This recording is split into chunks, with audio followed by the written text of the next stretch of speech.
Hello everybody, welcome back to Red Shirt Video. My name's Keith. Thought I'd do something a little different today.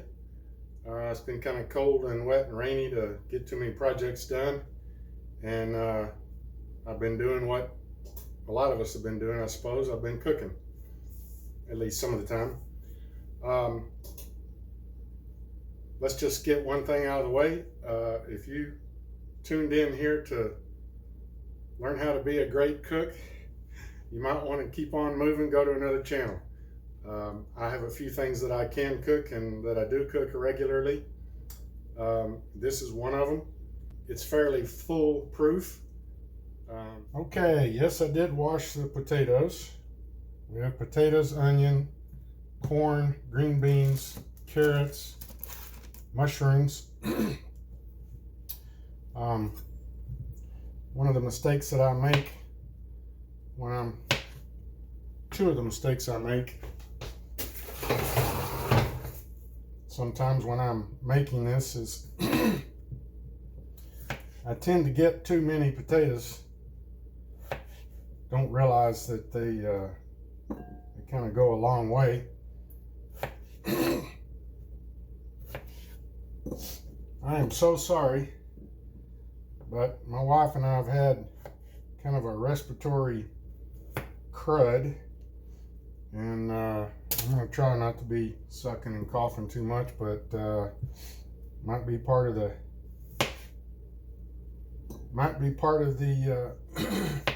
ground here that we're walking on.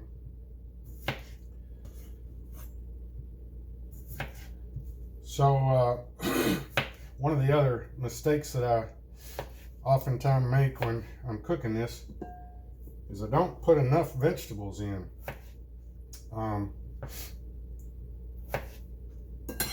You can literally not put too many vegetables in here. Whatever you think you're putting a lot in, usually it cooks down. It'll cook down, and then depending on how big the piece of meat that you buy is,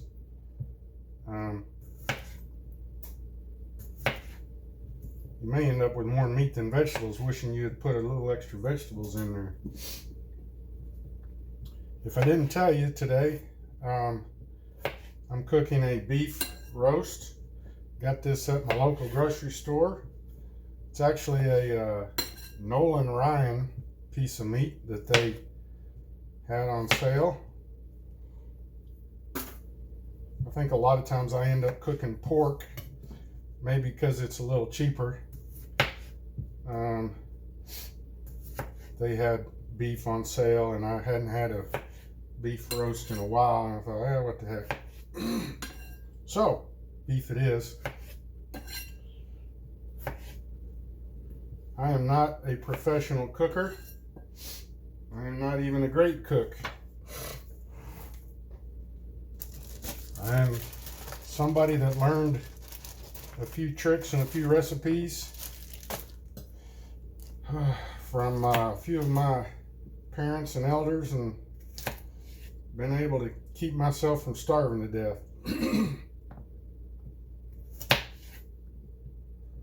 These are baby carrots. I like to just cut them up. The thicker ones makes them go a little farther, and I don't know, makes them easier to eat.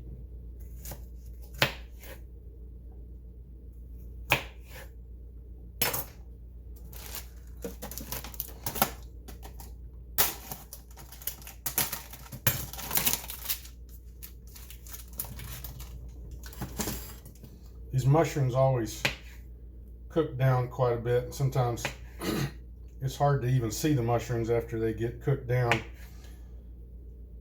You don't have to cut them up real fine. My wife gets on to me sometimes because she can't find the mushrooms a lot of times after everything's cooked.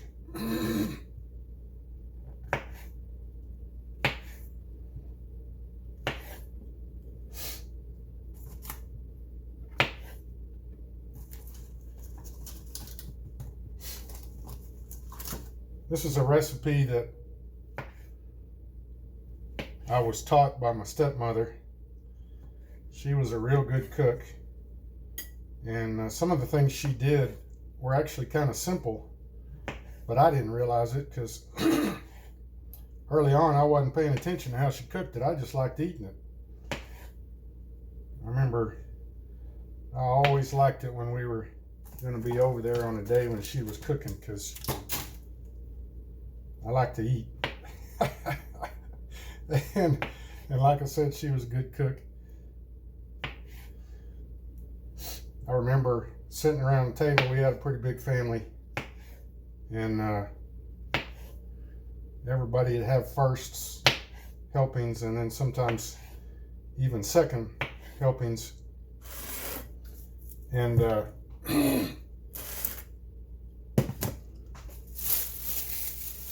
after everybody had their seconds,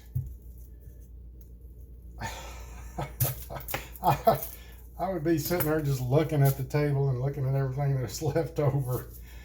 And my dad would look at me if there was something that didn't have a whole lot of leftovers, like salad, for instance. I like salad quite a bit. He'd say, Keith, do you want to finish up the salad? I'd say, yeah. I'd take that bowl and just start wolfing it down like I hadn't even had firsts or seconds yet. I enjoyed eating when I was younger. I can't do that too much nowadays. Let me say that you see me doing any of this, and like I said at the beginning, I'm not a professional. I just find a way to get it done, and this recipe is kind of foolproof. And if you are a master chef or something, you happen to be watching this, then I'm sorry. Please forgive me. I always like to put my onion shavings in a bag and then put it outside near the big trash can.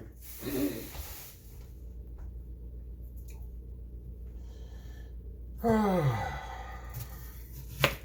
know there's different ways and better ways of doing the onion, and there's even ways of doing it where you supposedly don't get much in your eyes, much of the fumes in your eyes, but I haven't been able to master that, and I've been able to hold my own.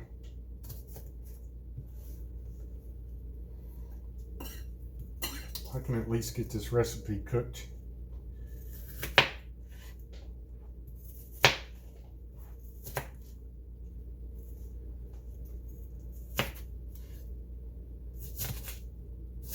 Now, in canned vegetables, I usually use corn, and I'll use at least one green vegetable, whether it be green beans or peas.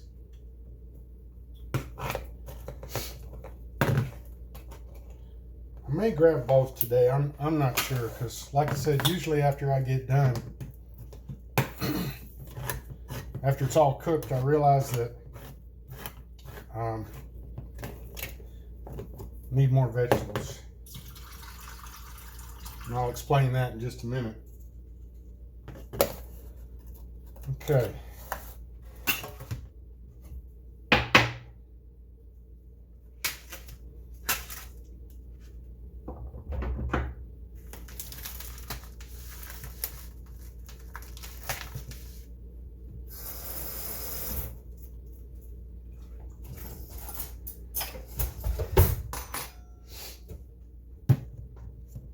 Now, I do have one main seasoning that I use, and I'll show you that in a minute.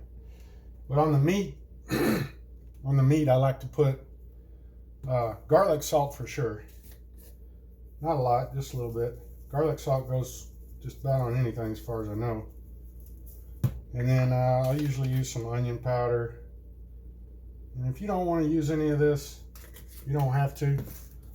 You could probably get away with just using salt and pepper. Matter of fact, where is it?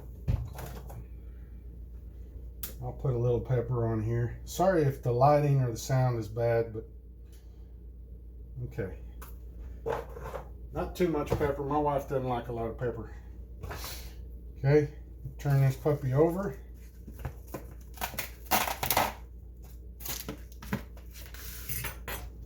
rinse and repeat.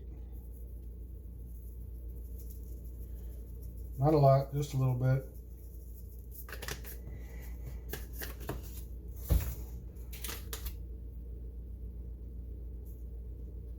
Okay. Now, we're going to start with the secret everything. Okay. We're going to use a cooking bag. I use a turkey cooking bag. Open that puppy up. Turkey, as far as I know, is one of the biggest cooking bags you can get.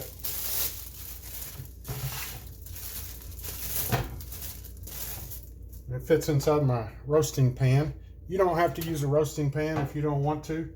You could use they have glass dishes, as long as it's big enough to get the meat and the bag and all your vegetables in that pan. Okay, this goes in here, inside the bag. Try to center it a little bit. Like I said, this is pretty foolproof. And if you're a bachelor, or a single guy, I guess, and you want some good home-cooked meal, that's easy. This is it. Okay? Next, we're going to just start sprinkling in the vegetables. Okay? It doesn't have to be in any particular order. Just grab a handful, sprinkle it around so it's evenly distributed. I want to get some potatoes in here. Yeah, I may cut up this other potato real quick. A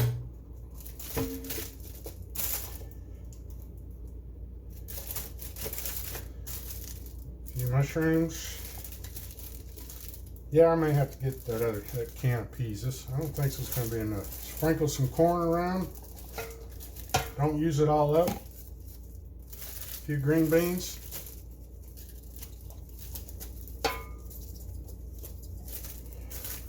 All right. Now, I want to make sure that I don't have too much on top of the meat right now. It's mostly around. See if you can see that. Okay. It's mostly around the meat. Okay. Next, you want to get your Lipton onion soup mix. This is the key ingredient. Cut open our Lipton onion soup mix. And then what you want to do, don't sprinkle all of it, maybe half of it. Sprinkle it around on the vegetables, on your meat. Get some seasoning in there. Okay, then we're going to save it. All right, I got some sweet peas. Sprinkle them around. Okay. Yeah, these vegetables are going pretty quick. All right. And keep on going on the veg.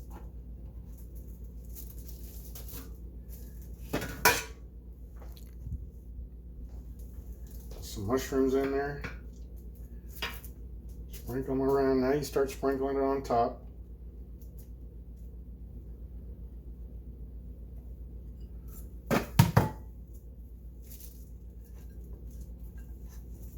Yeah, we're running low on vegetables already.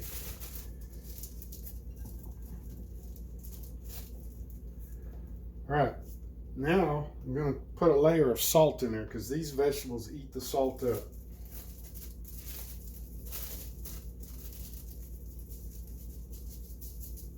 Okay.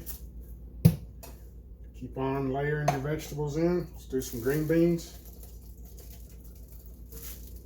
Okay, that's all of those. Corn.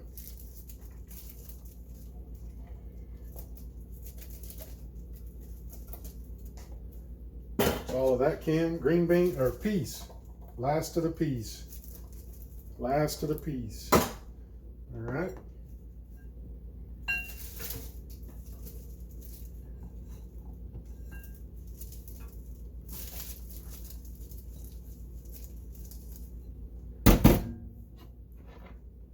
Excuse me. And be sure and get all that onion. I don't want any of that left around the house to be smelling all day. Okay. And the last of the mushrooms.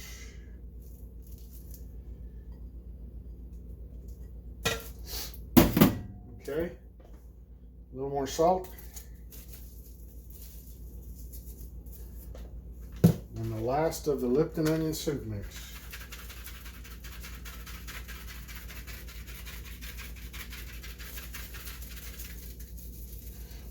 Okay.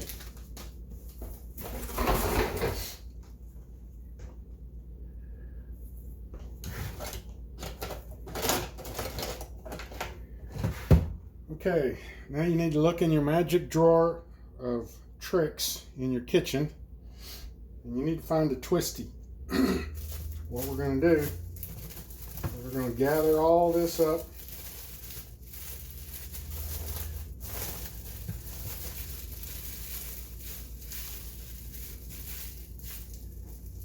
Put a twisty on it.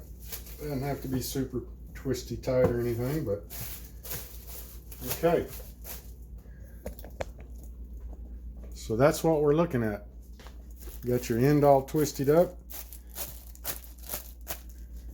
Now we're going to put this in the oven at about 325, 350 for about 3 hours, and then I'll check it somewhere between 2 hours and 45 minutes and 3 hours and 15 minutes ish. So I say roughly 3 hours, and then sometimes I'll look at it and I'll think, oh, I got to pull it out, and it's already done at 2 hours and 45 minutes. Depends on the size of the roast and everything. And then other times I'll look at it and it doesn't look quite done. I'll put it in for another 20 minutes or so, but we'll see. So here we go. We're going to put it in the oven.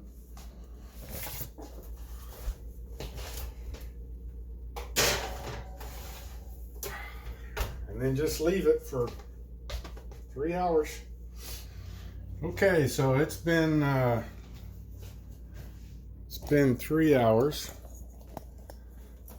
Let's see what it looks like in there. Kind of hard to see, but the bag's puffed up.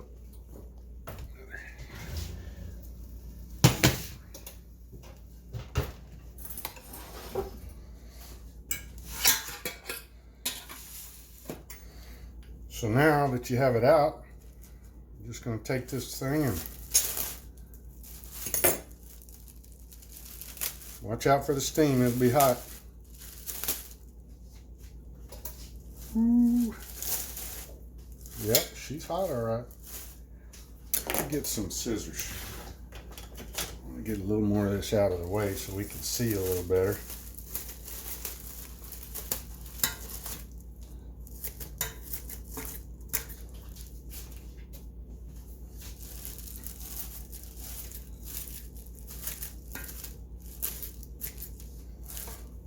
Okay.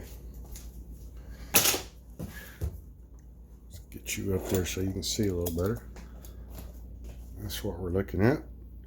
So then it looks like, see, the vegetables are kind of roasted. So now we want to get to that meat.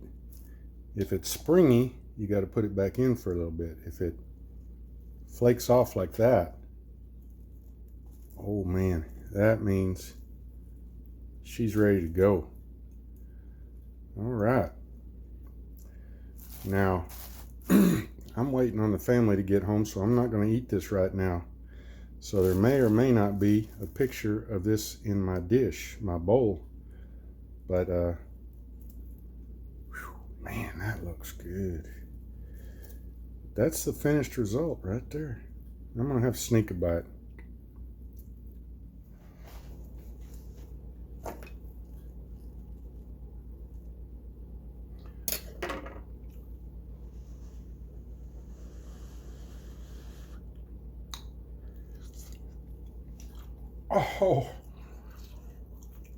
Oh man, that is good. Frank, let's see if Frank wants a bite. Let's see if Frank wants a bite. Anybody, you like roast? Let me blow on this. This is hot. Ow! Ow!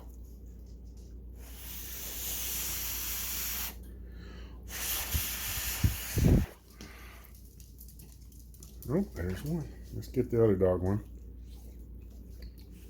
Come here, Dory. Is that good? Y'all like that? Okay.